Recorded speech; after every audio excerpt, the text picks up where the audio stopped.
President Bach, it's a great pleasure having you joining us again on Leaders Talk. Well, about a week ago, the ninth Asian Winter Games successfully concluded, and it's showcased not only the vitality of the winter sports development in Asia, as well as a shared aspiration for common prosperity, as well as unity. And you were there, and you joined the opening ceremony of the event. So how did you enjoy it, and how do you understand its overall significance? Well, first of all, thank you very much for having this opportunity. It's always a pleasure being back in China and having the opportunity to answer your questions. Thank you. In Harbin, I experienced a wonderful opening ceremony, a great blend of sport and culture, representing the values of sport and representing the values which China is cherishing so much. It was full of harmony and full of openness and hospitality. So really a very welcoming and warm event.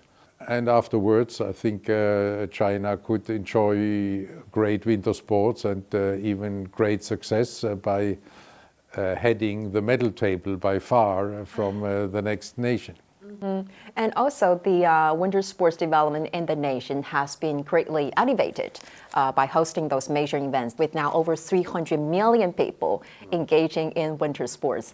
Actually, that goal was first shared by President Xi to you in 2014 at the Sochi Winter Olympics. Do you still remember what were your immediate response when hearing about that goal? Now, it sounded like a very ambitious goal. China, and this is what I like so much, is ambitious and dynamic and forward-looking. Mm-hmm. But when I heard this figure for the first time from President Xi, 300 million in winter sport, I compared this to the winter sport fans in the rest of the world.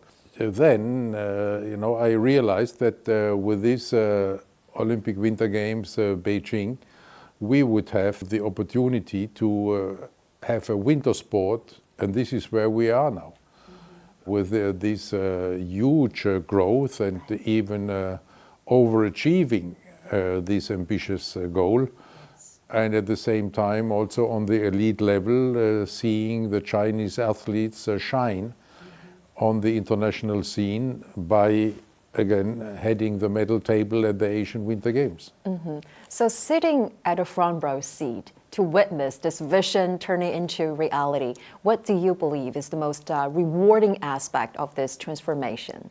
It's the legacy and the heritage which it leaves to the Chinese people and to the entire Olympic movement across the world. For the Chinese people, this engagement creates more prosperity, creates better health, creates well-being, creates cohesion. Mm-hmm. And for the entire Olympic movement, it is opening a new dimension of winter sports. Prosperity of winter sports also propelled economic development on that front, with President Xi put forward the vision of snow and ice are also valuable assets.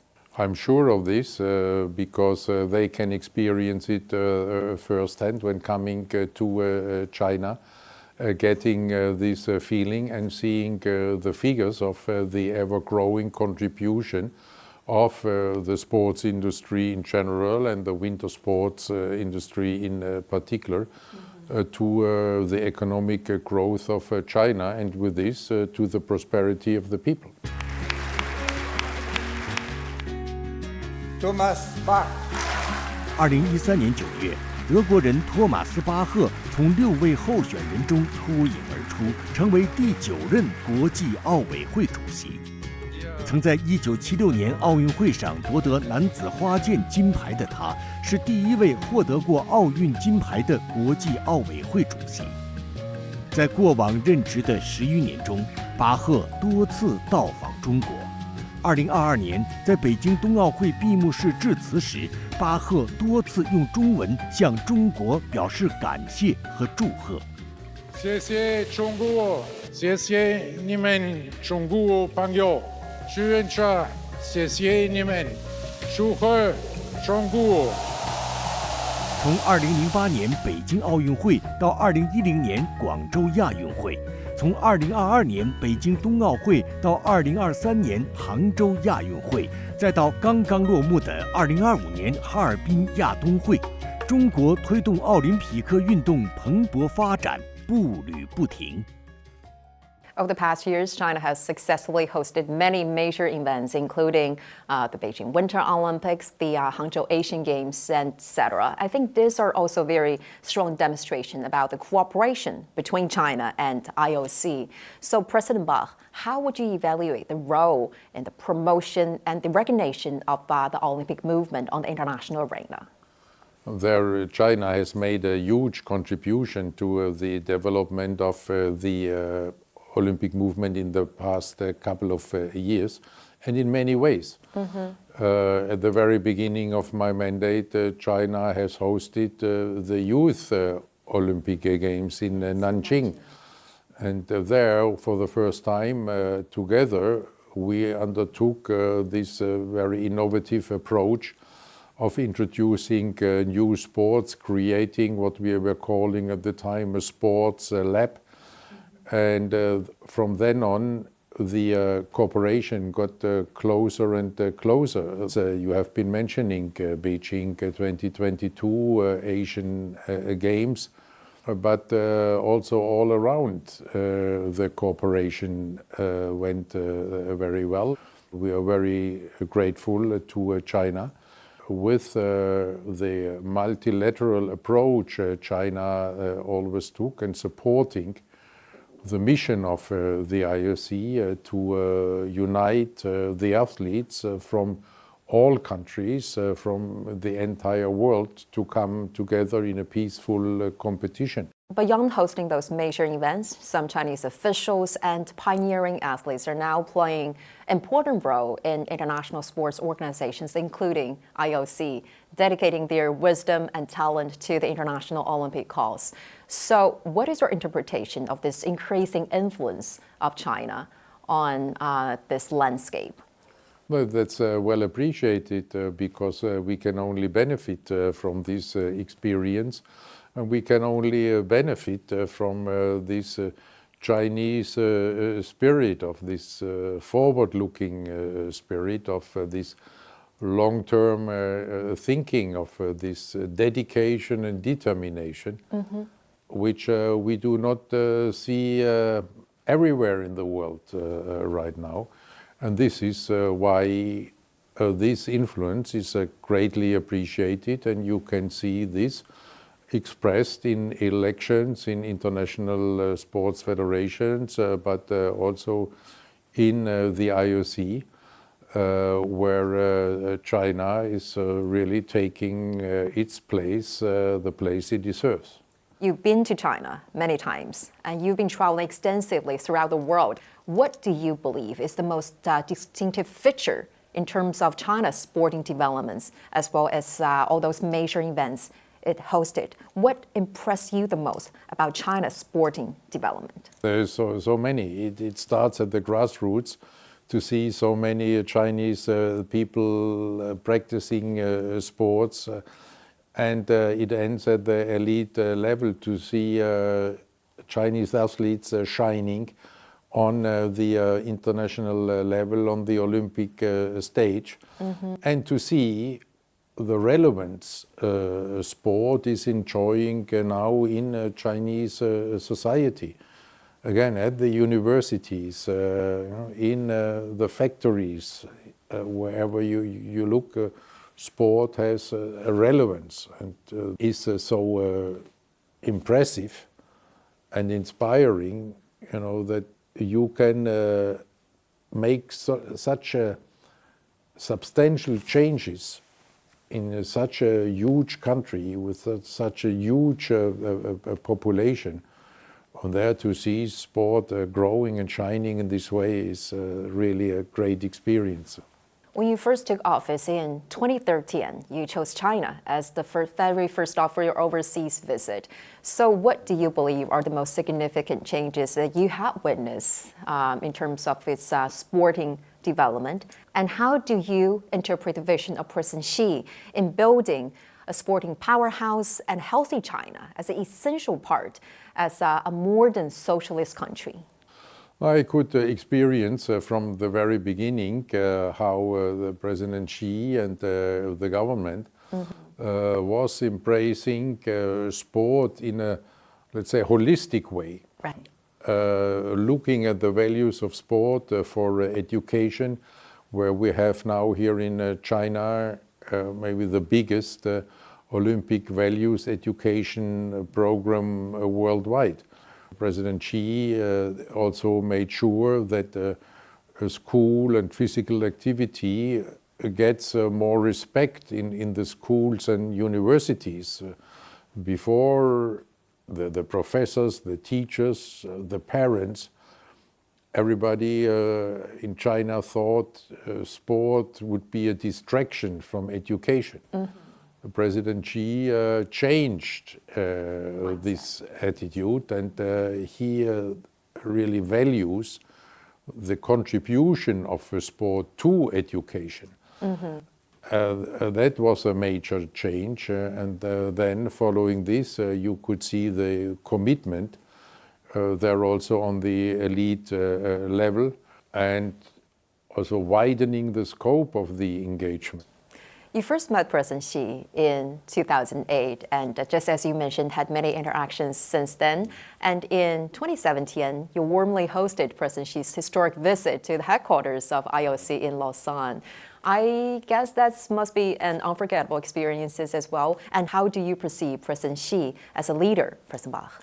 No, that's really a memorable moment when we could receive President Xi there in Lausanne in the Olympic Museum, and also see him enjoying then the museum and the many memorabilia we could display of Chinese athletes and the Chinese organization of big events.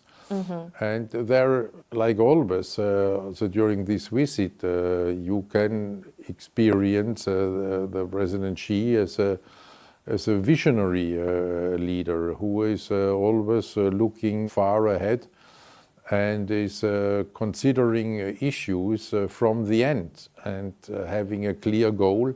He wants to go where he wants to see Chinese sport in 10 years, in 15, in 20 years, and that indeed is an inspiring experience. And this is why you have expressed your desire to present a set of medals to President Xi for his vision about the importance of sports. And you have referred to President Xi as a true Olympic champion for youth. What are some of the personal insights that you gained from your interactions with President Xi that you find very inspiring? There are many, because he is inspiring in his appreciation of sport and its values. And then you could also, and you're always inspired when he speaks about the athletes and about the performance and the achievements of the Chinese athletes and how well informed he is. And you can also feel that he's sharing this mission of the Olympic Games to unify and to bring people together regardless of their political background or the actions of their government. These are inspiring moments. 国际奥委会主席巴赫曾经指出，巴黎奥运会更年轻、更包容，而拥抱年轻人、关注年轻人的喜好，正是目前国际奥委会的重要工作方向。在2023年杭州亚运会上，电子竞技首次以正式比赛项目的身份亮相亚运赛场。2024年巴黎奥运会是践行奥林匹克改革路线图奥林匹克2020议程的第1届奥运会。增设霹雳舞、滑板、攀岩、冲浪4个大项，这些都体现出现代奥林匹克对于吸引年轻人的重视。We're talking about esports.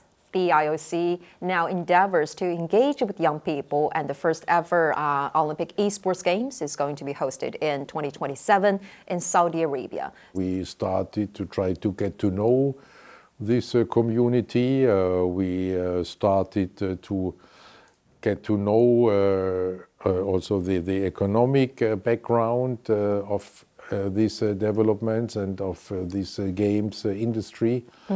Then we started to organize first events and see how it works, and finally then we came to the conclusion that now we have gathered enough experience, and we also have achieved a certain status in this community that we said now we can go for the next step, and these are Olympic esports games in 2027 in Saudi Arabia. But in the lead up already a number of events and also qualifications where we want to open a new dimension to the esports community, but also for the more traditional Olympic movement. Talking about the new dimension or the spotlight, including the inclusion of some new games, the dragon boat racing, which has become a demonstration event during the not only Tokyo Olympic Games but also the Paris Olympic Games. What is your vision and inclusion of dragon boat racing in the Olympic Games in the future? The composition of the Olympic program is a mission impossible. Therefore, it's extremely difficult there to make major changes because we have to keep the games feasible and sustainable in order to allow ever more countries to organize Olympic Games. This is why I cannot make any promises there in this respect, and even less so that this will be a decision which will have to be taken by my successor after the end of my term. Talking about those new things, new factors that are emerging, artificial intelligence is impacting almost every aspect of our daily lives, including sports. And how do you strike the balance between the tradition and progress like AI? AI, as you said it before, will influence our daily lives, and sport is not living on an island of a society. We're in the middle of a society. You cannot close the doors for AI in sport. What you have to do, and where in sport we are maybe in a unique position, is to ensure this human-centered approach also in the way that in sport it is not about this ultimate ethical question whether AI will finally replace the human being or even govern the human being. In sport, the 100 meters will always have to be run by an athlete, by a human being. And therefore we can concentrate very much in sport on the supportive effect of AI.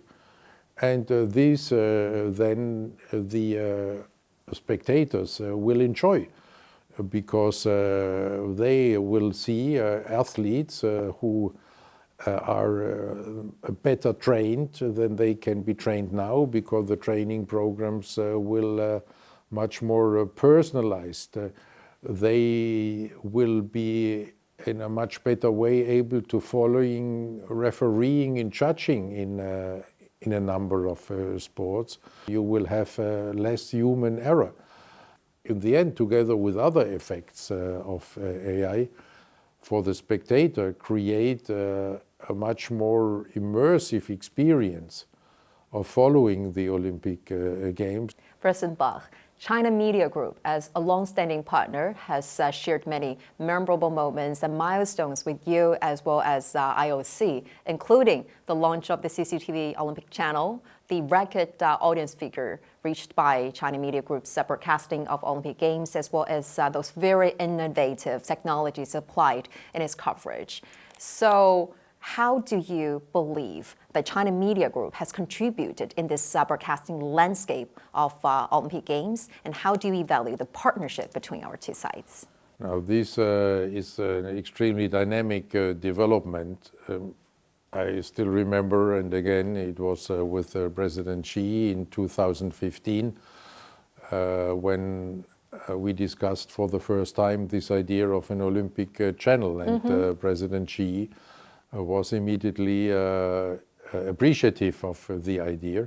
Finally, then also CMG and the new leadership with President Chen at CMG took the idea up. And since then, the growth is just breathtaking, and on the quantitative point of view, but also from a qualitative point of view. If you see the production methods of CMG with the 8K, now really leading the way. If you see the quality of the production of different sports, it's really a wonderful partnership, and it's a very dynamic partnership, and this is what we appreciate. Well, just a few hours before our interview, you received a very special award from China Media Group, which is the honorary staff member of CMG. How do you feel about it, President Bach? I'm very excited about it. It was really a great gesture of friendship, which I appreciated very much. And I was also told that it will give me access to the CMG premises at future Olympic Games, that I would be welcome. So it's really a great experience and a very nice gesture, which really touched me, and this is what we appreciate. President Bach, change or be changed has been your mantra for the Olympic movement for all those years. As you reflect now on this 12 years of serving as the IOC chief, what is the governance reform or changes that you feel most proud of?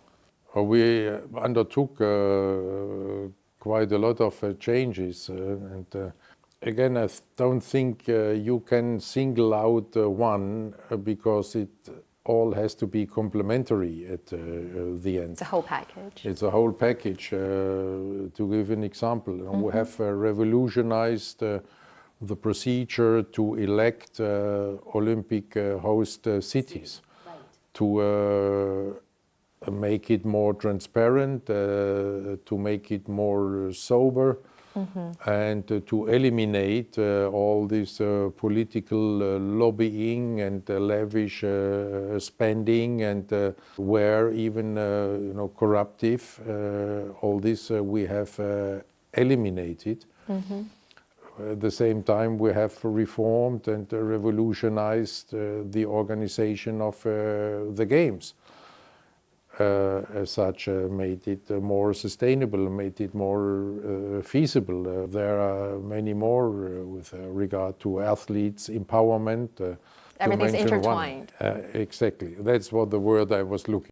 President Bach, in about a month or so, a new president of IOC will be elected from the current 7 candidates. What is your outlook on it? And, after 12 years at helm, what do you believe is the most essential qualities a successful IOC chief should possess? I will not take a position on the campaign. I see That's for sure. The 7 candidates, they're doing their job. And I can somehow feel with them because I had to do the same 12 years ago. But I think the most important capability an IOC president must have is to keep the unity of the Olympic movement, because only if the Olympic movement is united, only then it will remain relevant.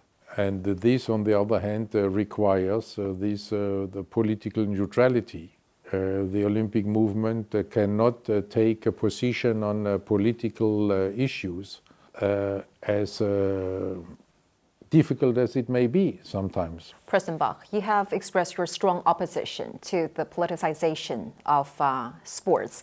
Unfortunately, however, especially recently, we're seeing some unilateral moves done by some countries. For instance, the United States, they have decided to withhold its payment from the World Anti-Doping Agency. How do you understand the impact of unilateral moves to the global sporting development? No, there the position of the IOC is very clear, and we have demonstrated this at the Olympic Games in Paris 2024, that all the athletes who are respecting the rules must have the opportunity to take part in the Olympic Games and in international competitions. And this is our mission, and this mission, has been greatly supported by China as well. The issue there in WADA is something more on the technical side, right. And it's in the hands between the WADA and the United States Olympic and Paralympic Committee and the United States Anti-Doping Organization, and I hope that they will find a solution, and that there also the fight against doping will be a united one, creating the same conditions for all athletes across all the globe. What do you plan to do after your presidency? The first 4 weeks I will sleep, and then I will see. I will still do something, and but Relevant with after, sports, I guess? for doing sports again more than before, but I will not take a position in a sports organization, that is for sure, but maybe some other people have some ideas after my term ends, how I could help and assist them, and then I will have a look into it, and I will also think about myself there for having an opportunity still to contribute something to society and to other people's goals. What are you going to miss the most about this job? What I will miss the most, I think, is meeting young people every day. That is my inspiration, and if these young people are then students or athletes, then it's or both in an ideal combination. This is what is really inspiring. And just yesterday I could have such an experience at the Beijing Sports University. These are the great moments, and I think this I will miss the most. Talking about young people, actually, you started as a child who was dragged into a local fencing club by your parents, which was depicted by your own words. When tears flowed on my part, but I ended up at the fencing club. Doesn't sound much happiness in there, lots of reluctance. But you then become the first Olympic champion to serve as the IOC chief. What suggestions would you give to the younger generation, some of the life lessons that you feel very inspiration to you that might be helpful to them? Live your passion. And this is what you can tell, the only thing you can tell young people. There are so many different talents and ideas and projects. So every individual has to know where the passion burns the most. And then not looking left or right, but then following your passion, even if sometimes it looks very difficult, and even more so when it looks impossible. Follow the passion, but do always know that you cannot achieve anything and then you cannot truly live your passion alone. You always need people being with you. You need a team, you need supporters, you need friends. And if then in such a community you can live your passion, I think that's a very fulfilling experience, a life fulfilling experience you can make. And this you see with so many successful athletes who are living their passion. What is your biggest source of passion, sir? Sport. Is it about the feeling, or is it about the result of winning, or is it about this process of competing and getting better and improving self? It's change or be changed. You know, you always have to make the progress. If not, you're falling behind.